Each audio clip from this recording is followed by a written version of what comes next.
네, 안녕하세요. 저는 오파츠 학술부 강연 중이고, 이번에 새로 들어오신 분들이 많아서 신규 강의를 찍게 되었습니다. 저희가 11월에 이제 오디시라고 해서 미리 기획서를 짜고, 그리고 팀을 꾸려서 개발을 한 다음에 11월에 발표하는 그런 행사가 있는데, 이번에 새로 들어오신 분들이 이제 탁과생 분들이나 아니면 이제 코딩을 안 해보신 분들, 그리고 게임 개발을 처음 접해보시는 분들도 있어서 이렇게 기초 강의를 찍게 되었고요. 그리고 물론 게임을 만드는데 코딩을 하는 사람만 있는 건 아니지만 간단하게 코딩 부분도 알려드리고 유니티를 어떻게 사용하는지 알려드리려고 이렇게 강의를 찍게 되었습니다. 일단은 조금 빠르게 이번 주에는 유니티를 간단하게 짚어보고, 그리고 다음 주에 이제 세부적인 코딩이나 어떻게 사용하는지에 대해 알아보고, 그 다음 3주간 걸쳐서 게임을 직접 만들어보고, 그렇게 하면서 유니티 사용법을 익혀볼 거예요. 그리고 이제 오디시 팀을 꾸리고, 그에, 그거를 준비하기 위한 수업들도 할 거예요. 일단은 유니티 일단 다운받으셔야 되는데, 일단은 회원가입하시고 이 홈페이지 들어오시면 이렇게 저희는 개인으로 계약을 할 거예요. 일단은 유니티를 쓰는 이유부터 설명하자면, 어, 게임 메이커나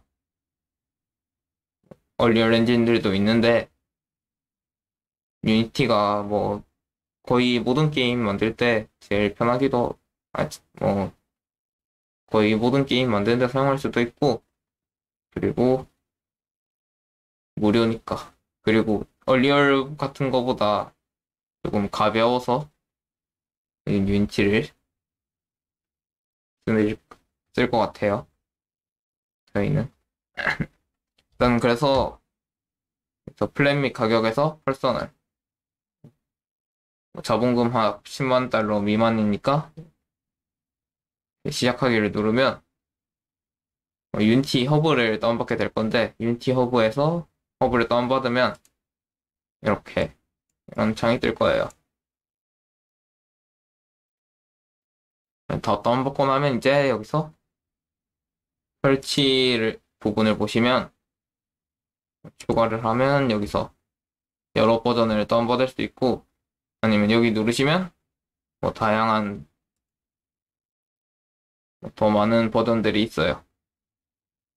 뭐 이렇게 여러 버전별로 있고,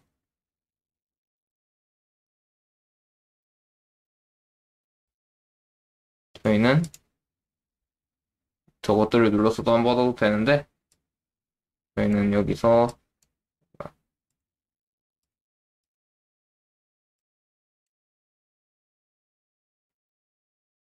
뭐 LTS라고 적혀 있는 거, 버전은 이제 여러 사람이 같이 작업할 때는 하나로 맞추는 게 좋은데, 저희는 뭐 일단 지금 실습할 때는 혼자 할 거니까 아무거나 다운받으시면 될 것 같아요. 여기서 보시면 여기 LTS라고 적혀 있는 게 있고 아닌 게 있는데, LTS는 이제 롱텀 서포트라고 해서 장기적으로 뭐 보안이나 업데이트들을 보장하는 버전이에요. 그래서 그냥 LTS라고 적혀 있는 걸 사용하시면 되고, 뭐 없는 것들은 뭐 여러 시험 기능이나 아니면 뭐 그런 것들이 있는 버전인데, 그냥 LTS를 다운받으시면 될 것 같아요. 그리고 이렇게 다운받으시면 여기에 뭐 여러 옵션들이 있는데, 뭐 iOS나 맥 같은 거는 iOS나 뭐 맥으로 맥용 게임을 만들고 싶을 때 나중에 다시 다운받으면 되니까 그냥 기본적으로 체크되어 있는 거 다운받으시면 되고, 여기 마이크로소프트 비주얼 스튜디오 이거는 코딩 할 때 개발 환경인데, 비주얼 스튜디오 코드라고 더 가벼운 것도 있고, 뭐 더 편한 게 있으시면 그거 쓰시면 되고, 코딩 처음 하시면 거나 아니면 개발 환경 없으시면 그냥 비주얼 스튜디오 쓰시면 될 것 같아요. 저는 이미 다운받아져 있어서 넘어갈게요. 미리 다운을 받아오셨을지는 모르겠는데, 일단은 다운을 받으셨을 거라고 생각하고, 다운을 받는 중이면 그냥 다운을 받는 중이시면 그냥 들으면서 어떻게 구성되어 있구나 정도만 이해하시면 될 것 같아요.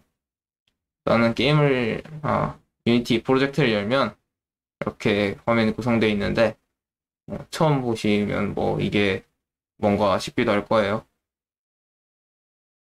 일단은 여기 하이어라키, 메뉴, 씬, 게임, 그리고 프로젝트, 콘솔, 인스펙터 이렇게 이루어져 있고, 이렇게 보는 게 불편하다 하면 여기 레이아웃에서 윈도우 레이아웃에서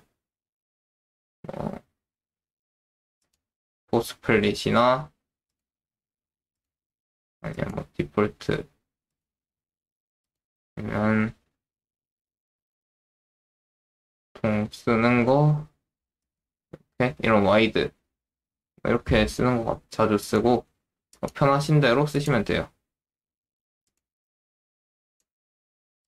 디폴트로 할게요. 그리고 아니면 뭐 이렇게 탭을 닫거나 한 탭만 크게 볼 수도 있고 이렇게 따로 떼서도 볼 수 있어요.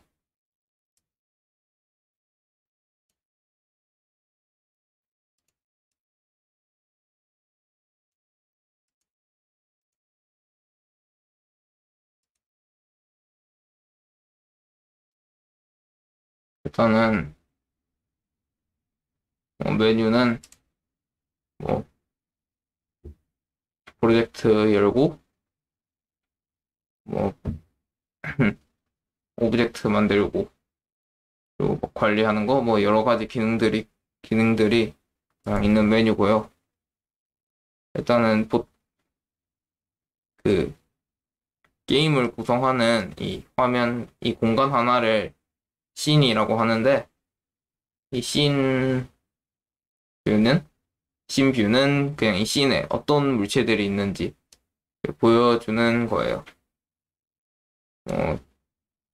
기본적으로 이렇게 카메라랑 이렇게 라이트, 조명이 있고, 나중에 물체를 추가하면 이 물체들이 어디에 놓여져 있는지 그런 거를 보여주는 게 씬뷰예요. 이 3차원 공간이라고 생각하면 될 것 같아요. 그리고 옆에는 이 기즈모라고 해서 좌표계가 있고, X, Y, Z가 이 방향이 다른 걸 알려주고 있죠. 그리고 이 게임 뷰는 실제로 게임이 어떻게 보일지 그거를 보여주는 거예요. 여기 메인 카메라라는 게 있는데 이 메인 카메라가 이렇게 있으면 이 메인 카메라에 보이는 게 이 게임 뷰가 되겠죠. 그리고 이 하이어라키는 뭐 어떤 오브젝트들이 있는지, 이 씬 안에 어떤 오브젝트들이 있는지 계층 구조로 보여주게 돼요. 뭐 어떤 오브젝트 아래 어떤 오브젝트가 있다. 그런 거나 아니면 이 오브젝트들의 관계들을 보여주는 곳이에요. 그리고 여기 인스펙터라는 공간은 뭐 위치나 뭐 기능들, 여러 속성들이 이 인스펙터라는 곳 안에서 보여지게 돼요. 그리고 게임을 만들 때 뭐 모델링이나 뭐 노래, 효과음이나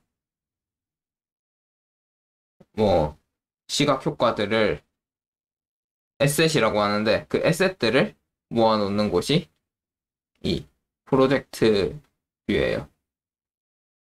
프로젝트라는 공간에서 여러 폴더들 만들고 뭐 스크립트들을 저장해 놓는 거. 그냥 게임을 만들 때 필요한 모든 거를 저장해 놓는 게 이 프로젝트예요. 이 콘솔이라는 부분도 있는데 이 콘솔은 어, 어떤 에러가 났다든지 하면 여기서 표시되게 되고 코드를 짰을 때 로그를 남긴다든지 그런 곳이 이 콘솔이라는 곳이에요. 일단은 이 화면을 간단하게 조작하는 법을 알려드리면 이렇게 휠을 누르고 클릭을 하거나 아니면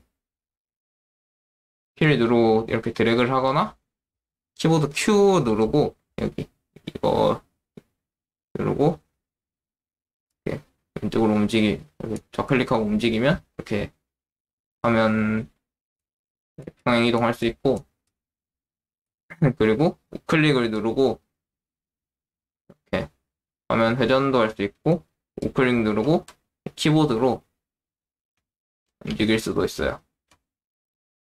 키보드 WASD 그걸로 저는 여기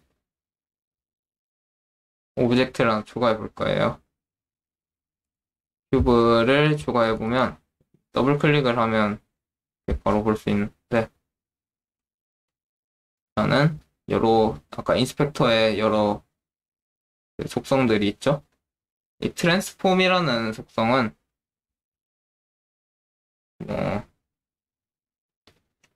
이 포지션, 위치나 로테이션, 스케일, 회전값이랑 크기들을 나타내는 곳이고요.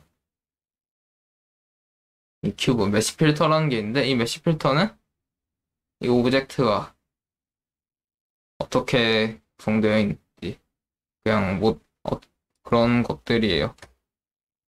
여기서 폴리곤이 어떻게 되어 있는지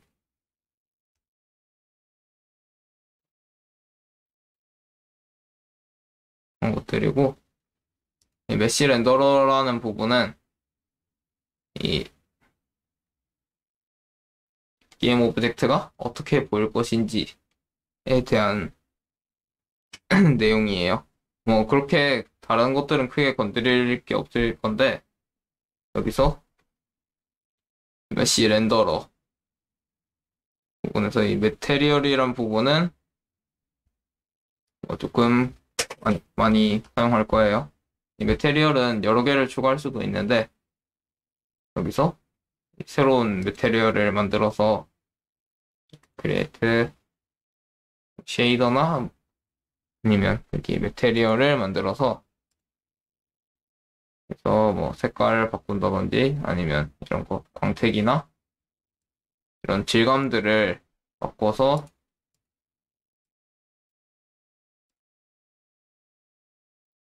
여기 적용을 하면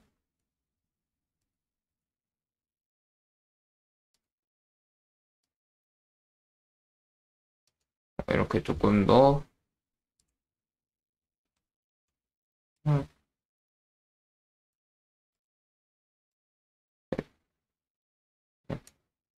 이렇게 조금 다양한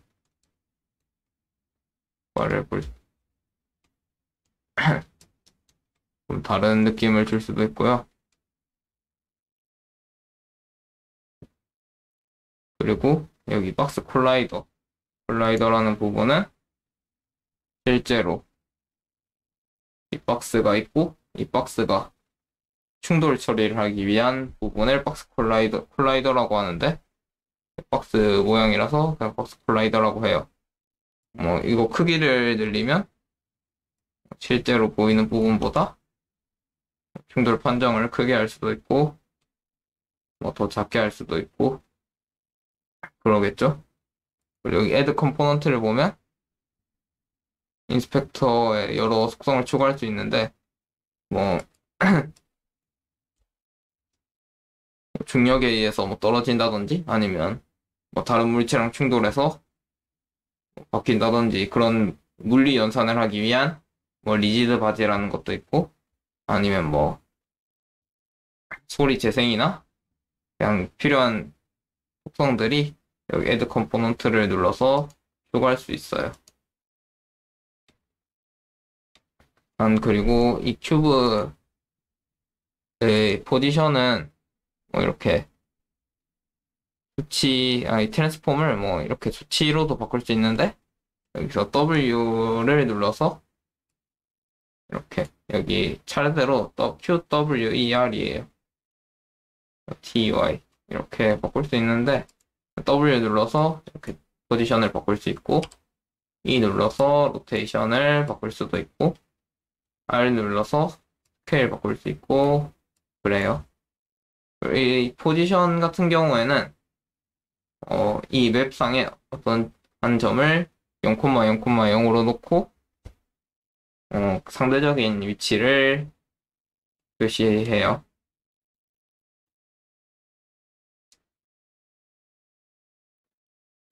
그리고 여기 오브젝트를 하나 더 만들어서 이렇게 밑에 놔두면 이렇게 부모 자식 관계, 그러니까 계층 관계로 엮이게 되는데, 이때 상위 오브젝트를 움직이면 밑에 있는 오브젝트는 이 오브젝트 기준으로 같이 움직이게 돼요.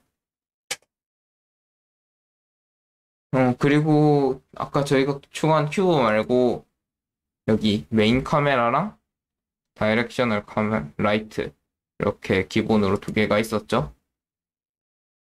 카메라는 아까 말했듯이 그냥 실제로 보이게 될 부분을 카메라에 표시가 되게 되고, 아까 3D로 그 프로젝터 만들 때 여기 2D랑 3D 중에 골랐는데, 여기서 퍼스펙티브를 누르면 이렇게 원근감 있는 카메라가 되게 되고, 또 그래피를 누르면 원근감이 없는 카메라가 되게 돼요. 큐브를 0,0, 이런 걸로 놔두시면 이해가 편할 건데, 지금은 이 원근감이 없는 거라서 약간 이렇게 평면으로 보이게 되는데, 그래서 이렇게 놔두면 원근감이 생기게 되죠.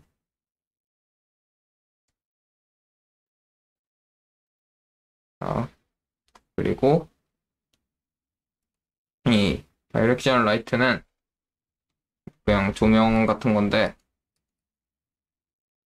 다이렉셔널 말고 어떤 한 점이나 뭐 어떤 구역을 비치는 그런 빛도 있는데, 이렇게 이거는 그냥 태양빛 같이 그냥 엄청 먼 곳에서 빛이 이렇게 들어온다고 생각을 하고, 뭐 그림자나 여러 빛에 대한 효과가 생기게 해줘요.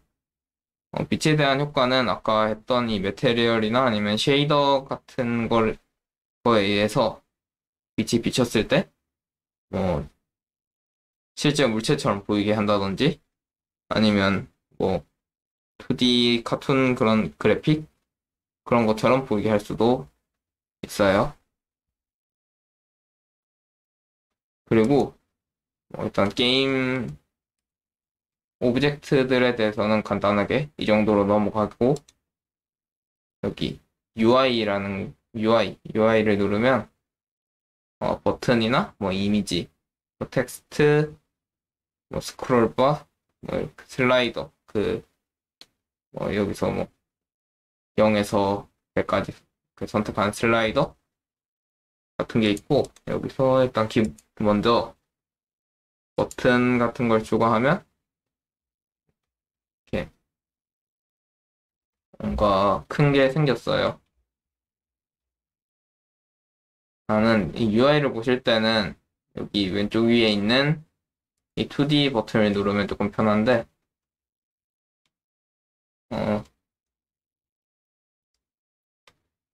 UI가 이렇게 막 따로 표시된 이유는, 큐브는 이렇게 엄청 작은데 UI가 이렇게 따로 표시된 이유는, UI는 보통,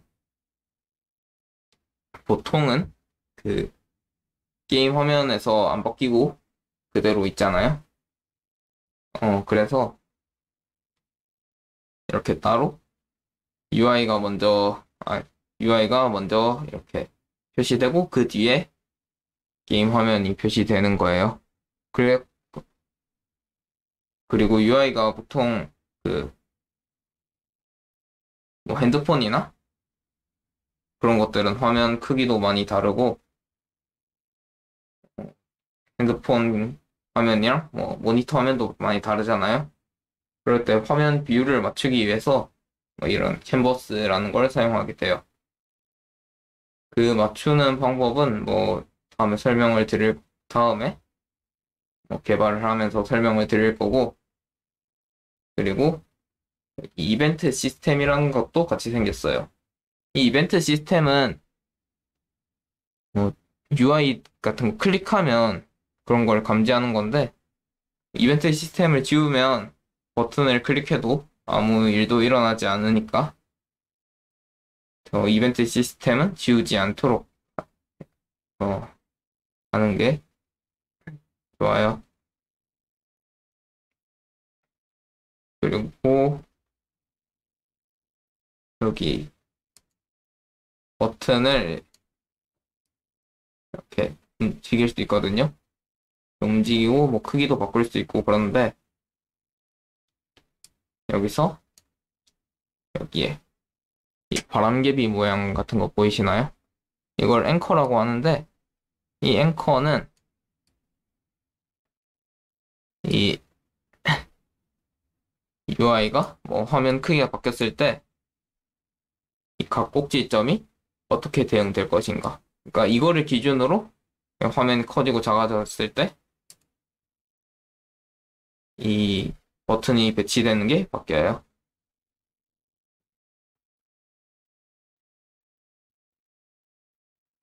그리고 이 버튼을 게임을 실행해 보면 이렇게 버튼을 눌렀을 때 이렇게 눌렀다고 감지를 하게 되는데 이 버튼이 눌렸을 때 작동을 하게 만들려면 여기서 on클릭해서 플러스를 누르고 어떤 일을 할지 뭐 선택해주면 돼요. 그리고 이 일을 하는 거는 나중에 코딩을 통해서 만들어야겠죠? 일단은 코딩, 그 다음에 이제 유니티 내부에 대해서는 간단하게 알아본 것 같고, 코딩을 하는 거를 조금 보여드릴게요. 간단하게 어떻게 구성되어 있는지만 볼 거예요. 그리고 이제 클릭하고 Create C# 스크립트를 누르면 이렇게 스크립트가 하나 만들어질 건데, 유니티도 다른 언어를 쓴다고는 하는데 보통은 C샵을 많이 사용해요. 이름은 뭐 스크립트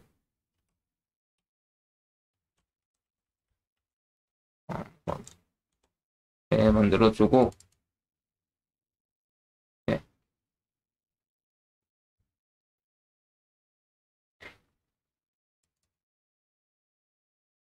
파일을 열어주게 되면 아까 설치한 비주얼 스튜디오가 켜지게 될 거예요.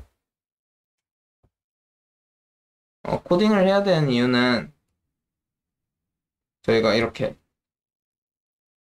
화면에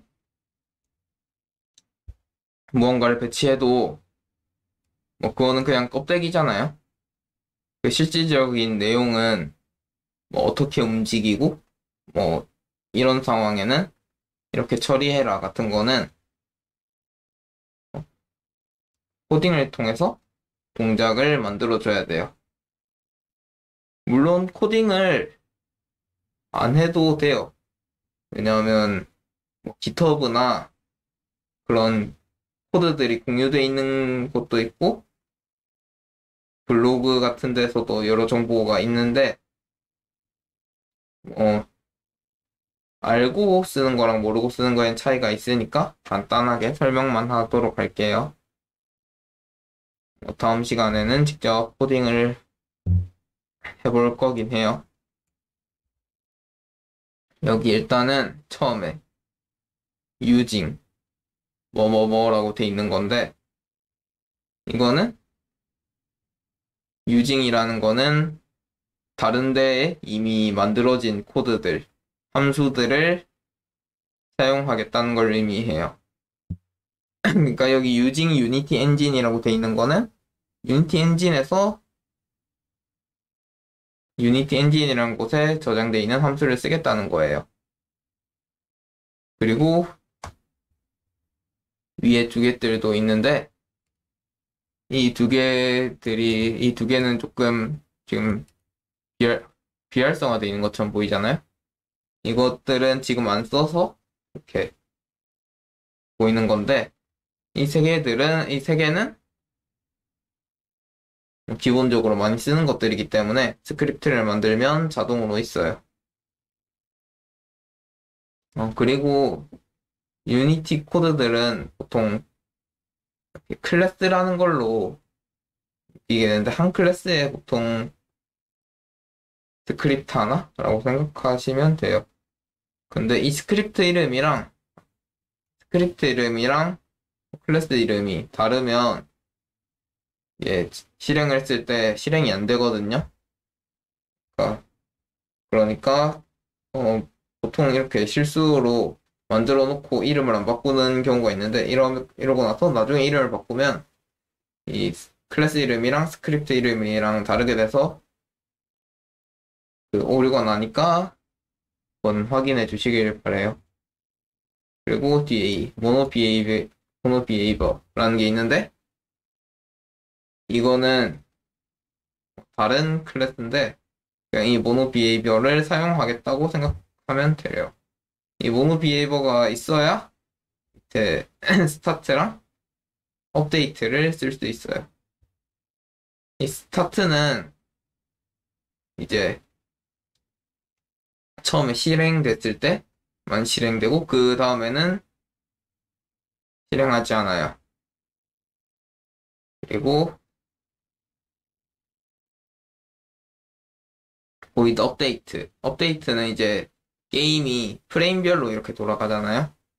그 프레임에서 한 프레임마다 어떤 동작이 일어날지 그런 걸 정의해 줘요. 그리고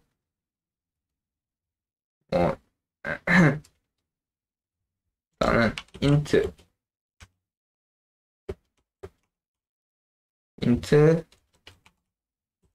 플로트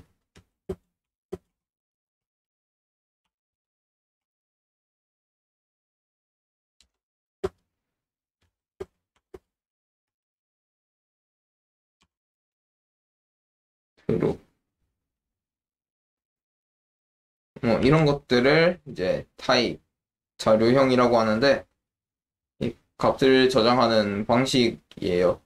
int는 정수를 저장한다는 거고 플로트는 실수 그리고 bool은 그 true and false 그런 걸 의미하고 기본적으로 정의되어 있는 자료형은 문자열이라고 문장을 저장하는 것도 있어요. int a는 0. 이거는 다들 아실 텐데 a라는 변수에다가 변수를 만들겠다는 걸 의미해요. 그리고 이런 자료형들이 있는데 클래스라는 거는 저희 그냥 프로그래머가 만든 자료형을 의미해요. 여기에는 아까 말했던 이 클래스라는 걸로 아까 여러 인트나 뭐 플로트 그런 변수들을 묶을 수도 있고, 그리고 저희가 정의한 함수들도 묶어서 클래스라고 해요.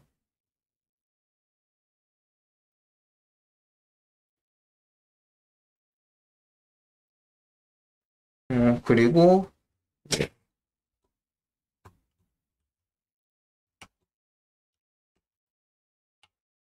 게임 오브젝트,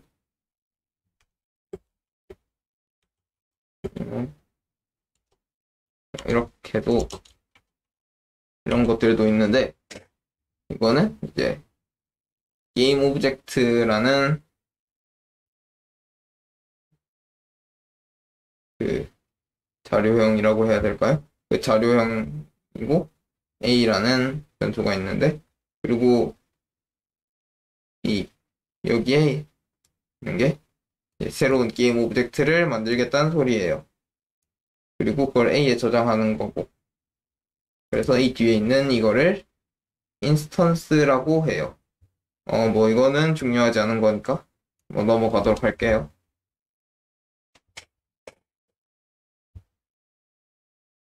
그래서 아까 이 스타트라는 거는 뭐 게임 시작할 때 처음 실행되는 거고, 업데이트는 몇 프레임 실행된다.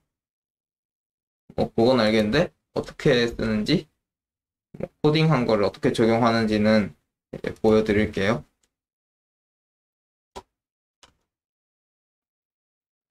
이렇게 코드를 간단하게 짜보면 여기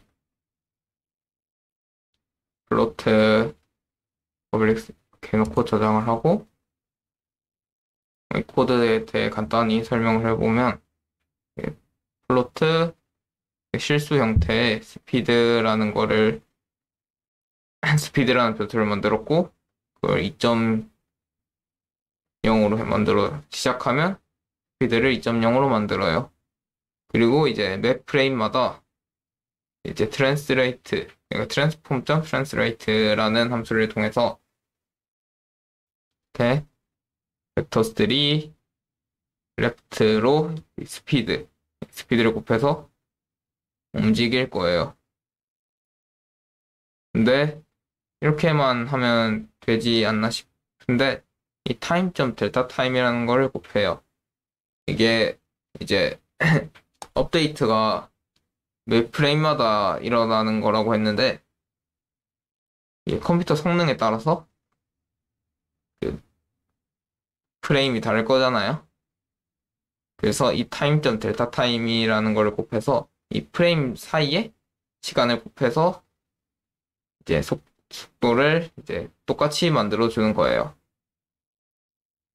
이걸 저장을 하고 아까 만들었던 이 큐브에다가 이제 이 스크립트를 큐브에 이렇게 드래그해서 넣어주면 밑에 컴포넌트로 새로 만든 스크립트가 들어가게 됐죠. 그리고 실행을 해주면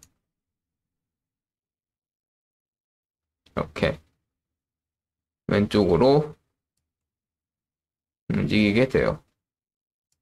이 왼쪽이라는 거는 이렇게 보시면 이렇게겠죠. X, 이게 유니티가 X, Y, Z 왼손 좌표계를 쓰는데, 이렇게 봤을 때 left, 아까 transform.translate 벡터 left라고 돼 있는데, 이 left는 이쪽인 거를 알 수 있죠. 그리고 여기 public, 이 public이라는 거는 다른 데서도 이거에 접근할 수 있게 만들겠다라는 뜻인데, 어, 여기서 스피드를 바꿀 수도 있죠. 네, 이렇게 간단한 코드였고요. 이 스피드를 바꿔서 이동 속도를 바꿀 수도 있고, 여기서 이걸 레프트가 아니라 업으로 바꾼다든지 해서 다른 방향으로 움직일 수도 있겠죠. 코드는 간단하게 이렇게 쓰면 될 것 같아요. 다른 데서 코드를 가져와도 어떤 동작을 하는지는 알고 있어야 되니까 소개해봤고요. 오늘 수업은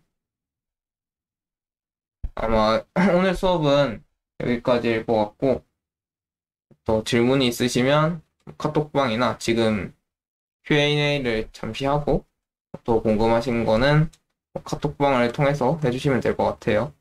언제나 저희 임원진 분들이나 동아리 분들이 많이 답해 주실 거예요. 그리고 다음 주에는 이제 아까 말했던 그 메테리얼을 통한 충돌 처리나, 그리고 아까 물리 연산을 한다고 했었죠. 그 리지드 바디에 대해서 알아볼 거고, 그리고 그것들을 하기 위해서는 코딩을 해야 되니까 조금 더 복잡한 여기 이런 컴포넌트를 가져오는 그런 코딩도 해볼 거예요. 네, 오늘 수고하셨고, 남은 시간 동안 이제 질문해 주시면 될 것 같아요. 감사합니다.